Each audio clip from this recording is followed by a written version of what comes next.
we head to a small yet prosperous sultanate on the northern coast of Borneo.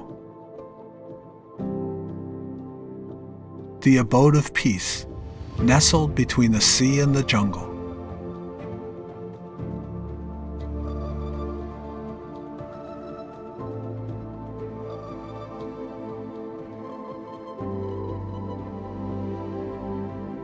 Islamic mosques, houses dedicated to prayers for peace, epitomize Bruneian architecture. Examine the geometric patterns on the domes and arches. Each mosque is distinct, as attested by the traditional patterns adorning Brunei's largest mosque.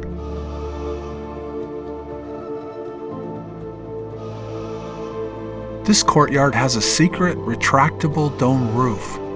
The dome in the center represents Islam, which serves one God. A semicircular dome and square walls blend in harmony. People here have lived on water for generations. In the center of Brunei's capital is a settlement that has stood the test of time. Some 30 villages form one larger settlement.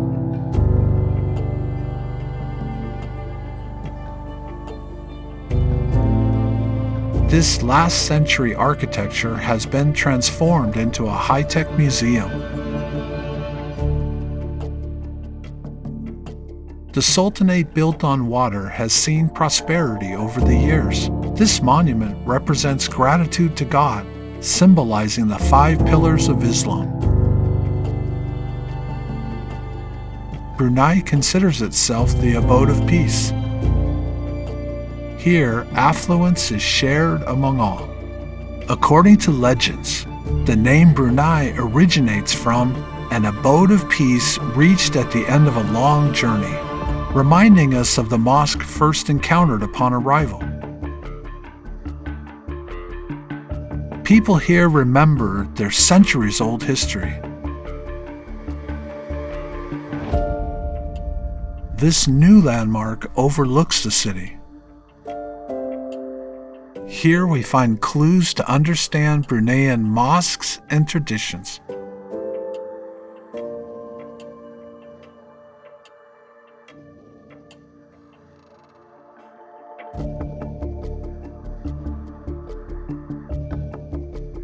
Across from the millennium-old water village is a modern park.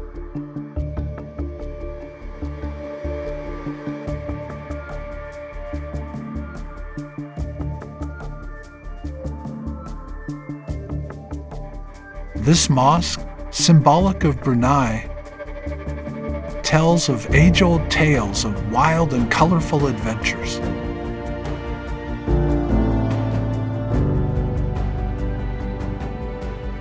The architecture comprises Kalat and Malagai. The traditional rope and barge integrated into the design, as if to dream of embarking on yet another adventure.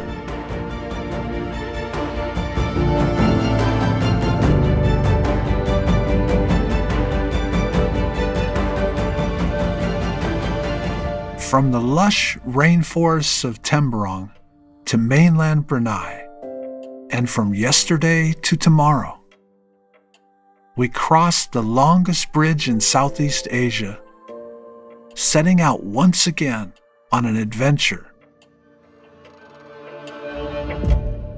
toward the abode of peace.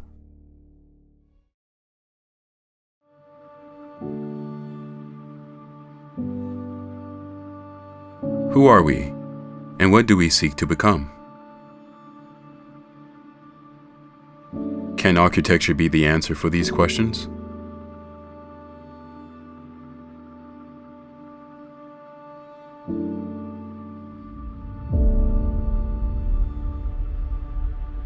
In Phnom Penh, traces of time remain.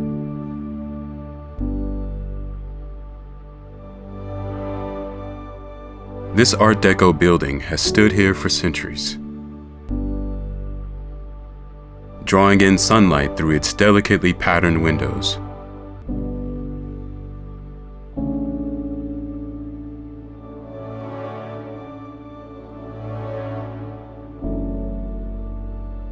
And letting the wind blow over its upper stories.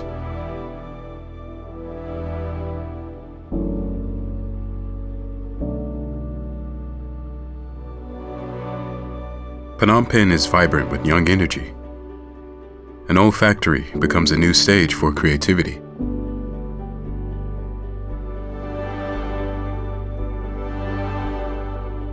Creating new from old has been the driving force of Cambodia in the past millennia.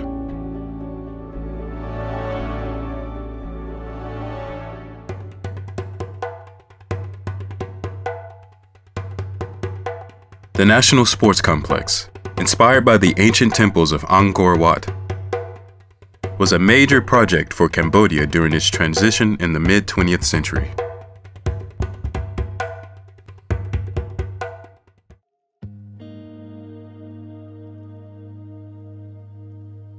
A new country called for a new face, a new architectural language. And in these new facades, there are hints of thousand-year-old Khmer temples.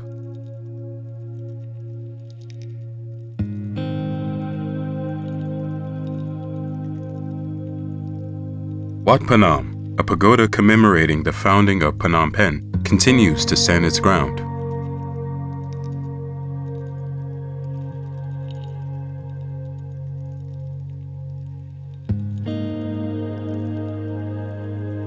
The Royal Palace retains the grandeur of the Khmer Empire. The modern design inherits the wisdom of Khmer architecture, the wisdom of letting in sunlight and wind and managing water. After flowing across this vast land, the river joins the sea. This is the home of pepper and mangroves.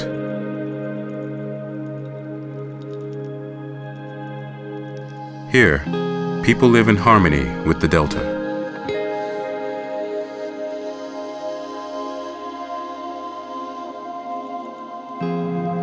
The city of Kampot has been through ups and downs over the past 2 centuries.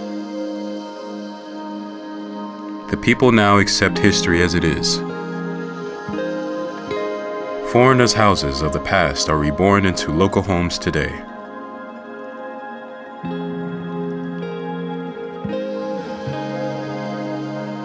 This building has undergone many transformations, from a fish market to a custom office and a restaurant.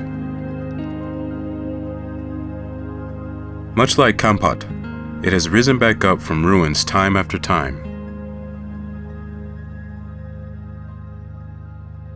A new Cambodia can be found across Phnom Penh today.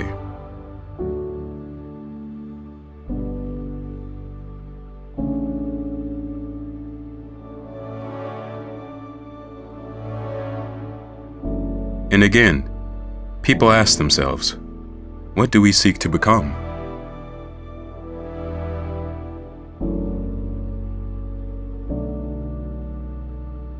And just like that, the city begins to shape its new face. This stadium, which inherited Khmer culture, is completed with modern technology. The largest one of its kind in Cambodia, it hosted the 2023 Southeast Asian Games. A high-rise rooftop bar epitomizes how the people here continue to reinvent Phnom Penh, building an inclusive city, a city to be proud of.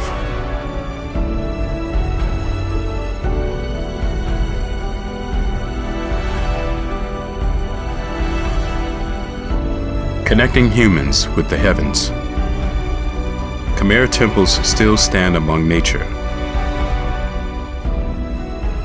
Inspired from the nation's cultural history, Cambodian architecture now strides ahead into the future.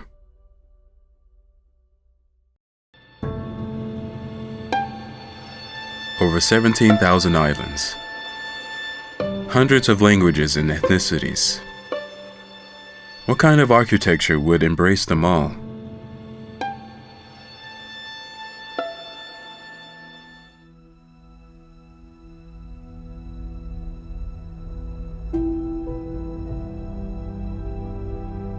We encountered an architecture of inclusivity at the heart of Jakarta.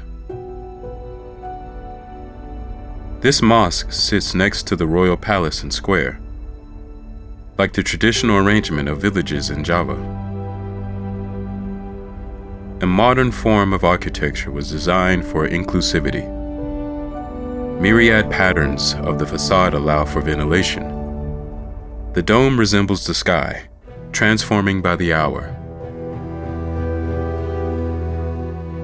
In Jakarta, different beliefs peacefully coexist. Here, a mosque and a cathedral stand across one another.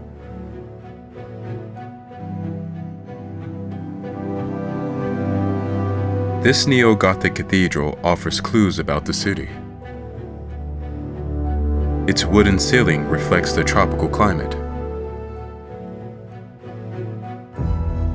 And the light, skeletal spire embodies the wisdom against natural disasters.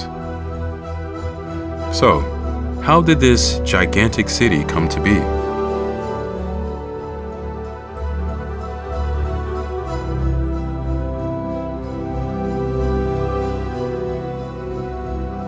Jakarta was once known as Batavia and was designed around this square. As the city continued to grow over 400 years, house designs as diverse as their residents emerged.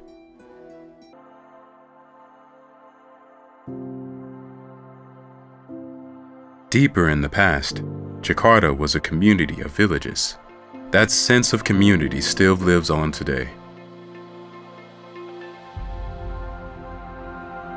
Buildings designed by young architects form a larger art community. Diverse ideas come together to create something new.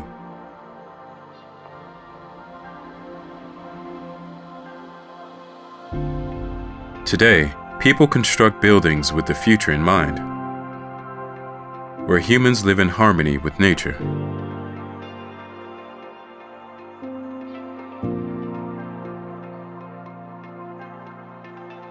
In cities where cutting-edge designs exist in harmony with green spaces.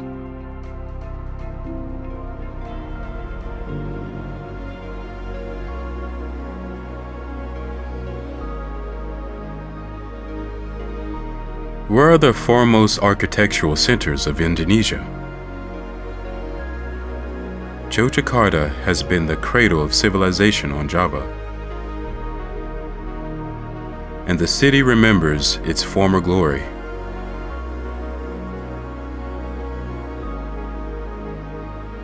Like this royal palace where the Sultan of Yogyakarta resides.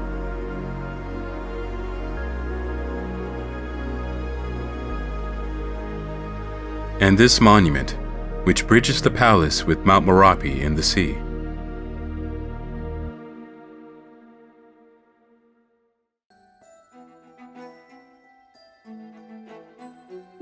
In Yogyakarta, new artwork is constantly created, with ancient Javanese culture as its inspiration.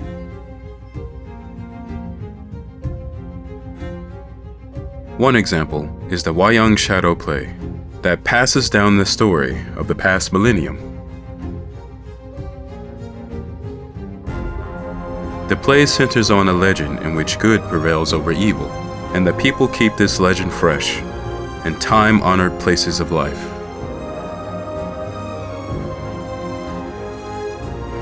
Indonesia's largest Hindu temple complex holds another legend. They say the devil built 1,000 temples in one night, and 1,000 years later, the complex has become another legend itself. Borobudur's history reads like a legend. Long ago, when the center of life shifted to eastern Java, the temple was covered in volcanic ash. The temple has inspired Java's contemporary architecture, and the story of a new Java begins on that very foundation.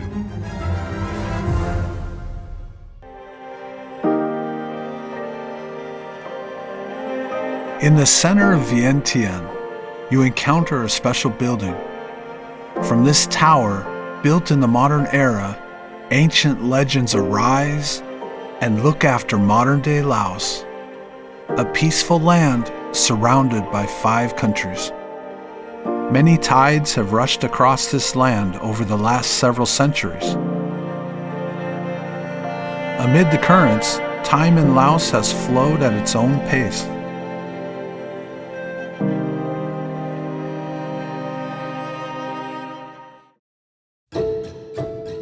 Today, a wind of change is blowing across the capital, Vientiane. Laotians have long cultivated their livelihoods along the Mekong River. But where is this peaceful country headed today?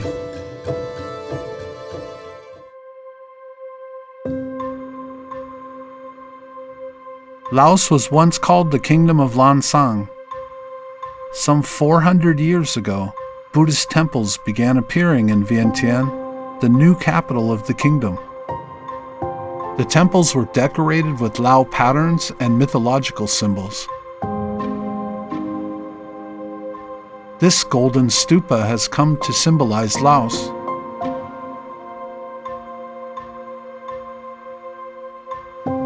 The kingdom has had its ups and downs.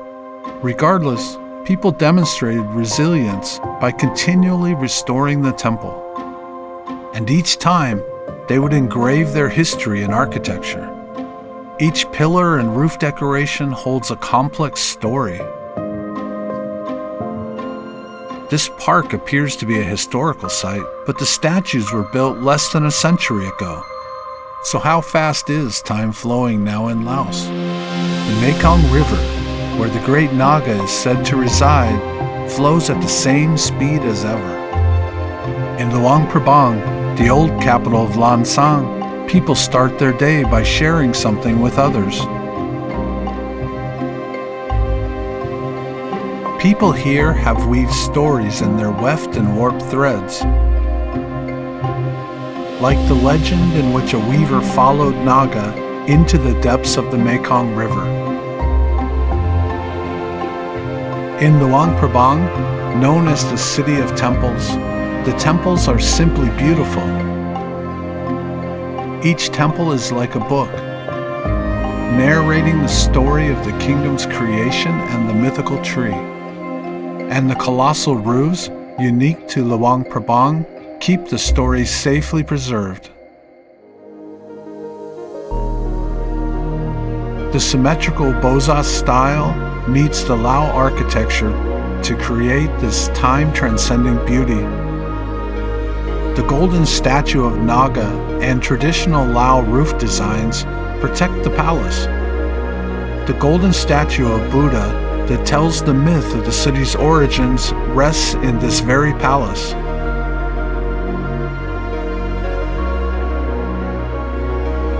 The entire city of Luang Prabang is designated a UNESCO World Heritage Site.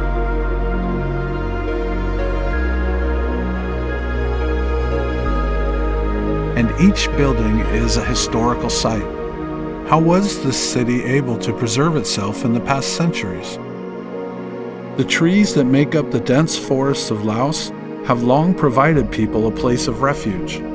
The heights of the poles and the angles of the roofs attest to the lives lived in harmony with nature.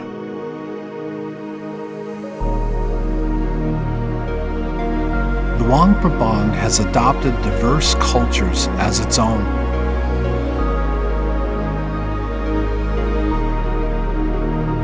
People who arrived in Luang Prabang have altered their homes to suit the environment, which is why Luang Prabang's beauty is in harmony.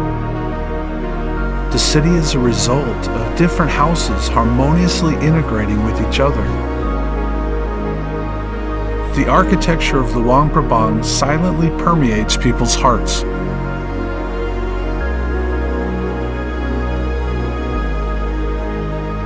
It preserves itself, like the sacred mountain that looks after the city.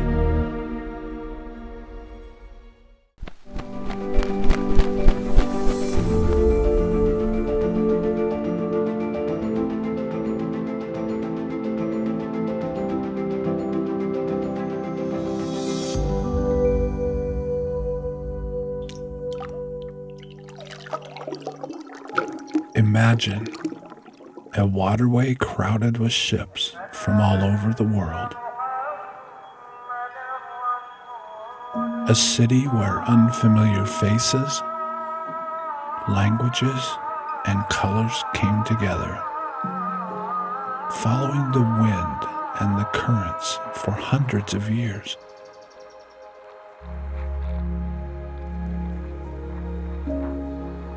This is Afamosa, the oldest European building in Asia. After 500 years, there are just remnants of the fortress left, like this gate. Foreigners arrived, each staking a claim. From the Portuguese, who built the stronghold, to the Dutch, and then the British, the church on the hill met the same fate. You can now enjoy peace here. This is the oldest Protestant church in Malaysia and the oldest Dutch building in Southeast Asia. The red symbols of Malacca. It wasn't originally red.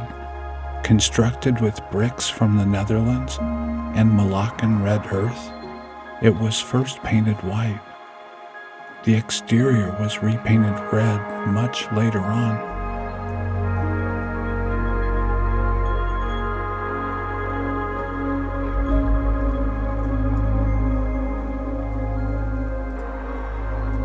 It's as if time stood still. This is a Peranakan house built from memories of different homelands. Peranakans are descendants of foreign immigrants who settled and intermarried with local Malay people.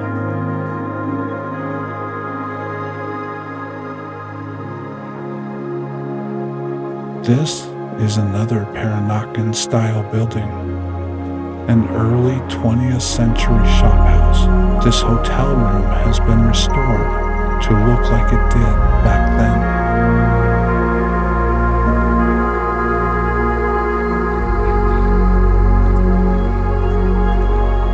Cultures blossomed, from food to language and to architecture, to make this land their new home. The Ipoh railway station still makes an amazing first impression. It's called Ipoh's Taj Mahal.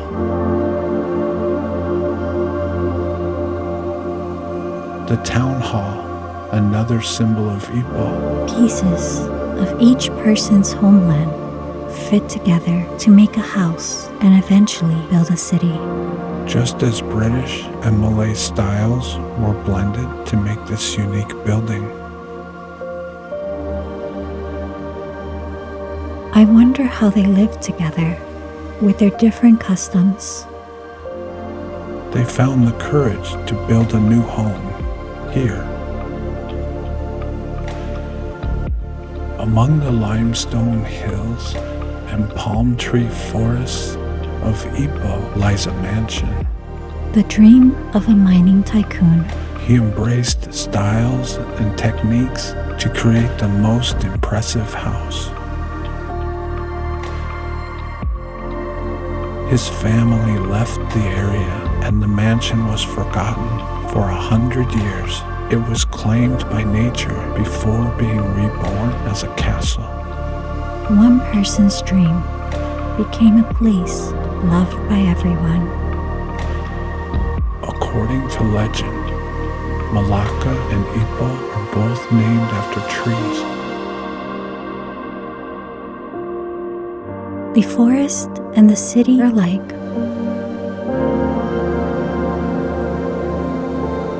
And that they appear to stand still, but are in fact constantly changing.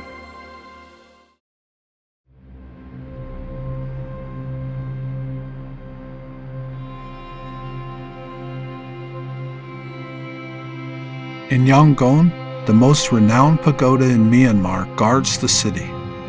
How does Myanmar's colorful architectural heritage shape its identity?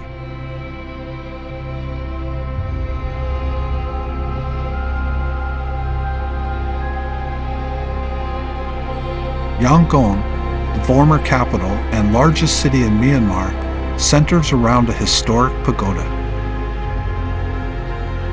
A fertile land that was once the crossroads of civilizations, Myanmar is home to a diverse and distinctive architectural heritage. Traditional roofs and patterns are engraved in this modern architecture.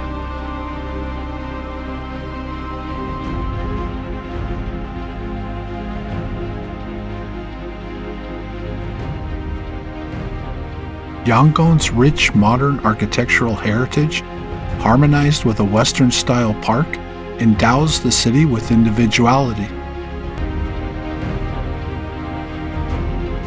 British Victorian-style brick buildings are a symbol of a bygone age.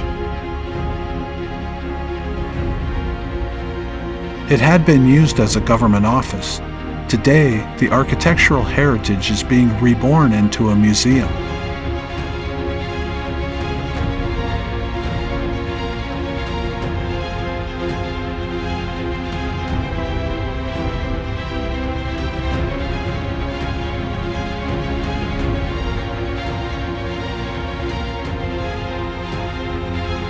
This historic hotel in Yangon is as popular as it was 100 years ago.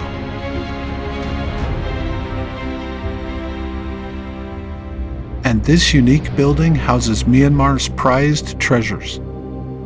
The windows are tucked in the nooks of the facade to prevent exposure to the sun.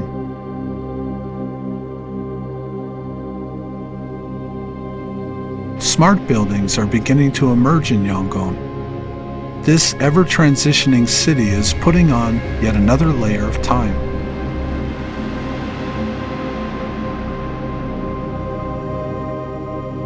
We travel up the Irrawaddy River for evidence of the country's golden age.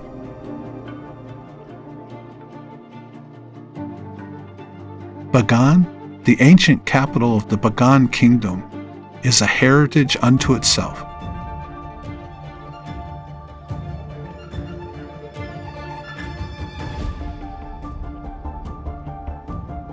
This resort, nestled in the jungle, welcomes travelers with temple-like tranquility.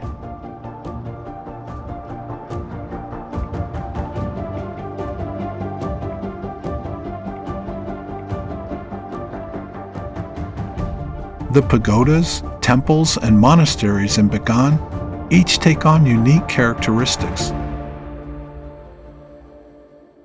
Myanmar's unique architectural style is a product of embracing various styles, and this temple speaks of where it began.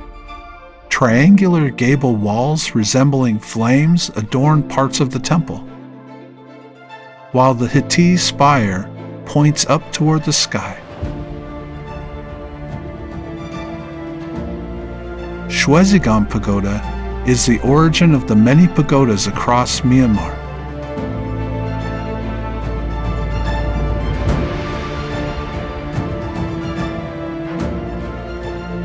The past emperors had built thousands of pagodas and temples on this plain.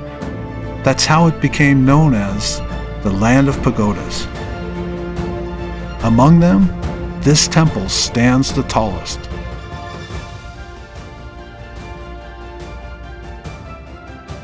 It resonates with the spirit of the Burmese people and the style they've come to own.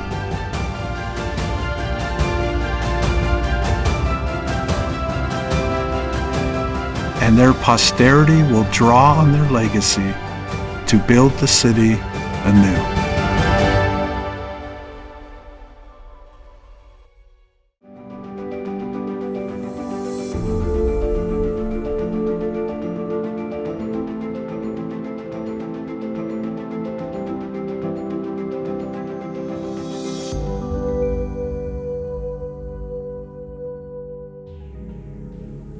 Life on an island is a life of endless waves. Living with the waves, accepting the rhythm. What were they holding on to? Love, faith, and a new beginning. The fortress stood here for over 500 years, withstanding fires and earthquakes. The walls are made of coral, hardened by thousands of years to build this fortress. Hard enough to build a house of 4 generations. This is Balay Natisa, a mansion that combines styles of Filipino, Spanish, and Chinese. In the hallway that expanded with a growing family, at the window where the youth sang of love. Imagine all those stories of 100 years. The people in Cebu have long danced the Sinug, a prayer mirroring the waves of the ocean. The dance has been fused with Catholicism to produce its modern form. They continue the dance to pray.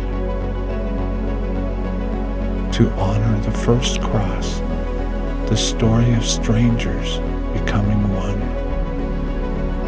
For embracing the unfamiliar is knowing how to move along with the waves, holding on to everything precious.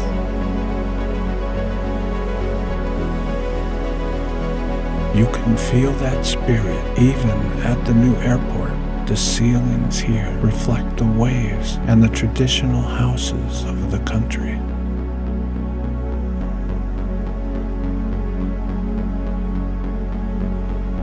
What is the story of this place? 500 years ago, an image of Santo Niño was found undamaged in the rubble of a fire. A basilica was built around it.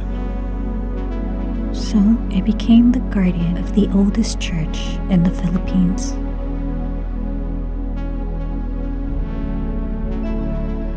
The cathedral took almost 300 years to complete. It was built low and sturdy to withstand typhoons and earthquakes. So it can last forever.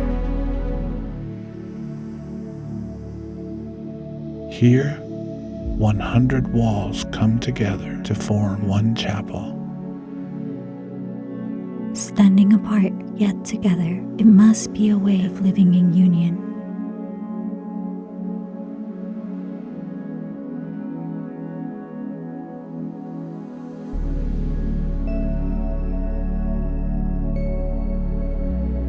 Bahay Nabato is a mansion that brings together Filipino and Spanish styles. Capiz shells as window panes and rocks of the ocean as walls. When you open all the doors, the labyrinth of rooms connects into one.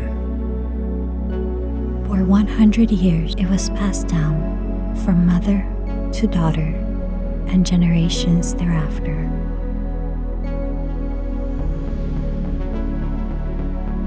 There is also a story hidden within this jungle. Is this place deserted? It was an Italian-style mansion built in memory of love. As intruders tried to occupy it, people here burned it down until only the frame remained. The love and longing of its owner still remains in sight. Bacolod is called the City of Smiles. Why is that? Around 40 years ago, the people of Bacolod were grieving. To lift their spirits, an artist created a mask with a big smile, and thus the festival continues, preserving that spirit. The spirit of joy, love, and faith.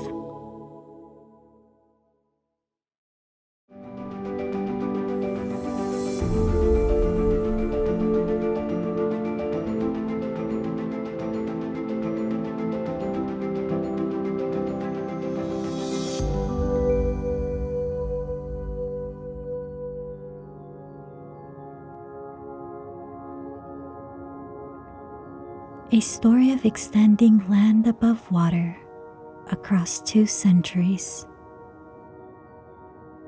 Of a city that dreamed of a garden.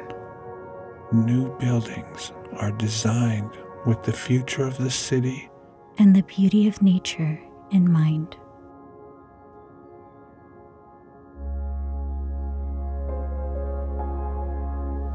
This building has a green heart. Its central garden is home to over 300 species of plants.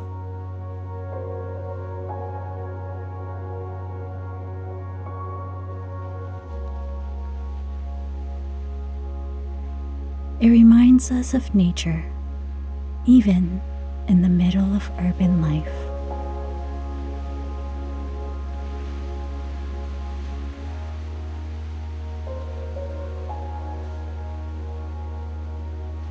Schools are no longer bound by classrooms, walls, and ideas are shared across disciplines. With boundaries knocked down, it has become a balcony, corridor, and garden, all at the same time. So everyone can meet and interact casually.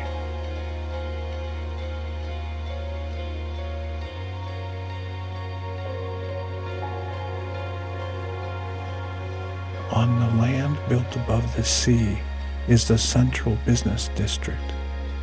There lies a garden of the future. Here, super trees collect sunlight and rainwater to create energy. Is this the dream of the city? Where artificial trees grow among tropical plants?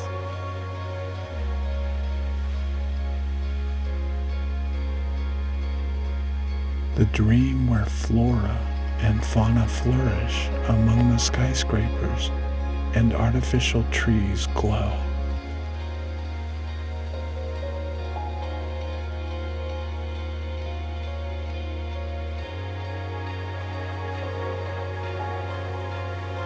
That dream is made up of long-lasting memories.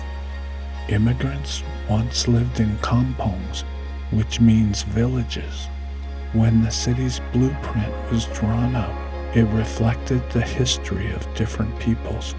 Hawkers who traveled from one kampong to another established the hawker centers of today. Here, it's like a microcosm of Singapore, where all different people come together. And it is part of another microcosm known as the first public housing complex designed in the last century. The plan must have included the hawker center and the garden as well. You're right. Its unique structure is a convergence of British design and local shophouses. A new town has turned into a heritage. And it's still part of ordinary life. Buildings grow and change. Just like trees. It started as a small hotel over 100 years ago. Then it expanded little by little, extending the corridors and cultivating the garden. Till it became a legacy. I almost forgot. I'm in the middle of the city. Once it was the center of the Kingdom of Singapore. Then it became a fortress before becoming a garden again. The city that dreamt the garden has now become a garden itself. And the garden continues to grow, just as the city continues to dream.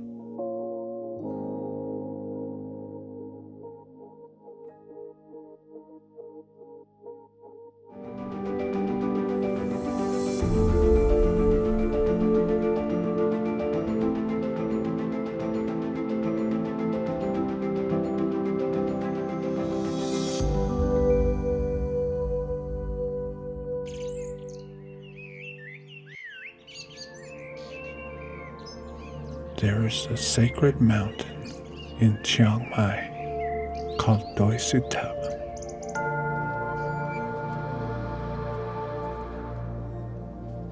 According to legends, the king of Lana rode up this mountain on a white elephant, and it rested by a waterfall.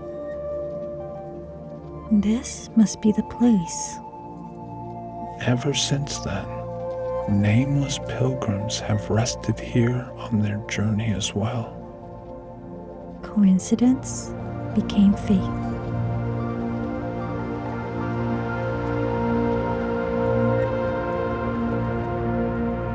Before you know it, you're in Lana. What was Lana like? It was the ruling kingdom of northern Thailand for 500 years.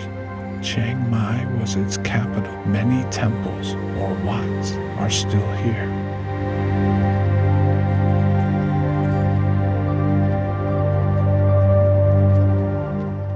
Look at all the shetties. A lot of the scenery you see while walking around in Chiang Mai could be part of a wat. The Wat is not just a building, but a complex and a small community in itself.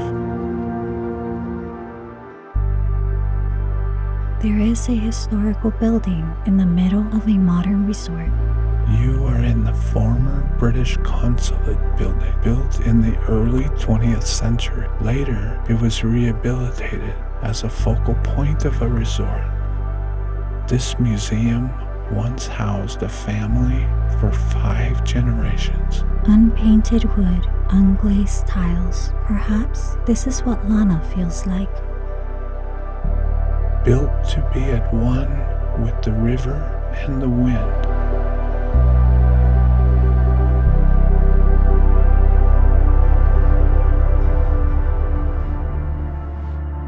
What makes a good house? Maybe it's a place where people can achieve their dreams. To continue to dream, an artist rehabilitated older houses and built an art community here. Memories are refurbished to a place of art and learning. This is another building meant to bring art together. A local family of architects designed it, blending various styles. I look forward to its changes as the years go by.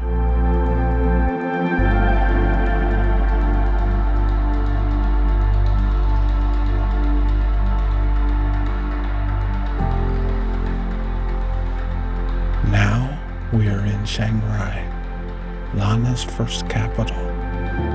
Here, a local artist devoted his whole life to building a village of his own, bringing together Lana and other styles. Known as the Black House, this museum is itself a work of art.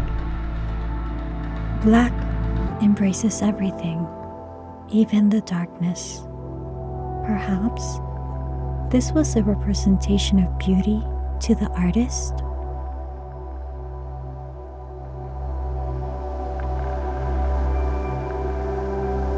To another artist, beauty means white, the color of Buddha's purity. He started rebuilding a Lana temple. In reverence, he is still building the temple today, which has turned into a work of art.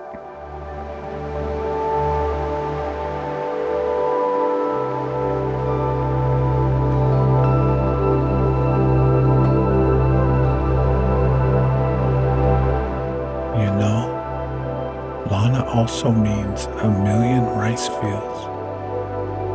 Buildings here resemble the surrounding hills and fields. Your mind can be at ease here.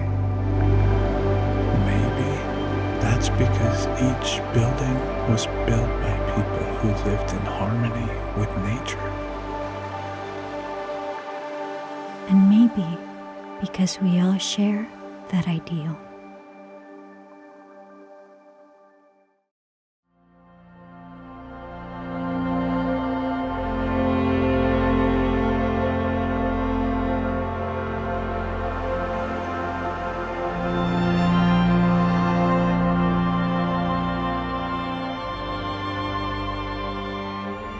According to legend, a sea dragon and a fairy gave birth to 100 children, who scattered across the land and built a kingdom.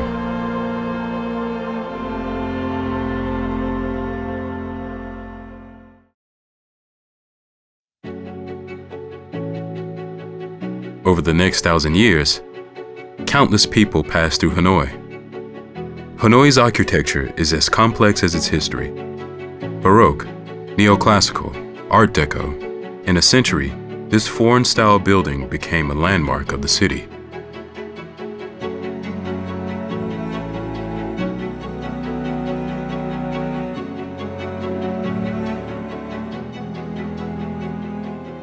The east and west collide and converge within a single building. And during rainstorms in the sun, this resilient architecture has stood the test of time.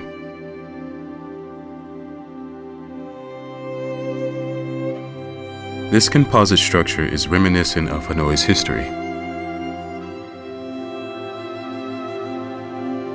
People with diverse cultural backgrounds have crafted Hanoi's unique culture together.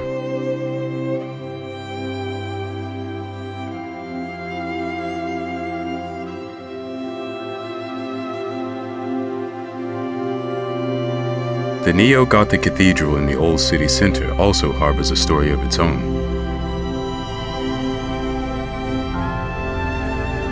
The toothed decoration on the tiled roof is a rare feature.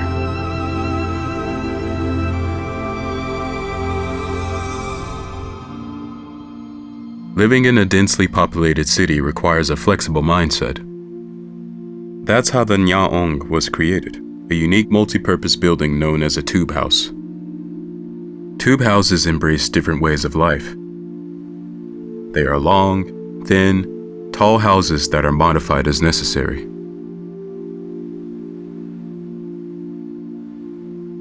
Sometimes they have been reinterpreted to suit the times, by overlaying traditional ceramic tiles, for example.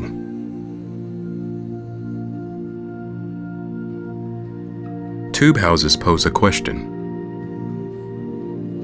How do different people live together in a single city?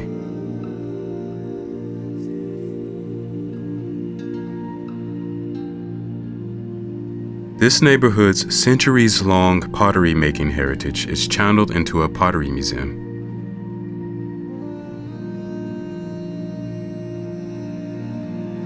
A bamboo dome modeled after traditional roofs greets visitors. This is how Hanoi writes new history, cherishing tradition while coexisting with nature.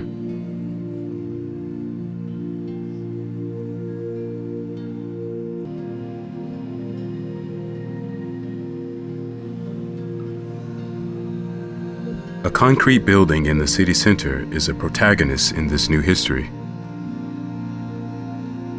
It was designed to block out harsh sunlight and complement the natural environment.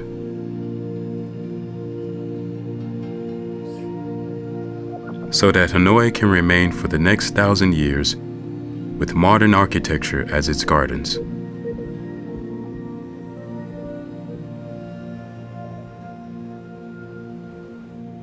The river that has birthed lakes and nurtured cities.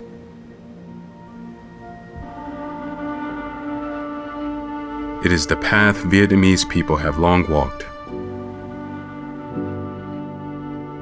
Between the ridges that took the running stream thousands of years to shape, the ancient Vietnamese built their first capital.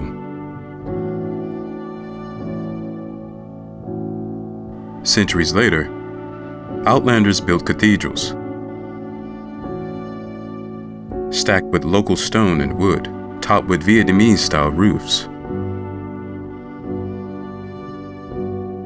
By embracing otherness, a unique aesthetic was unveiled.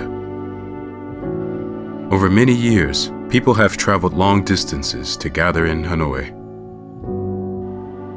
Those who have sustained the city for 1,000 years now envision a future together with the land.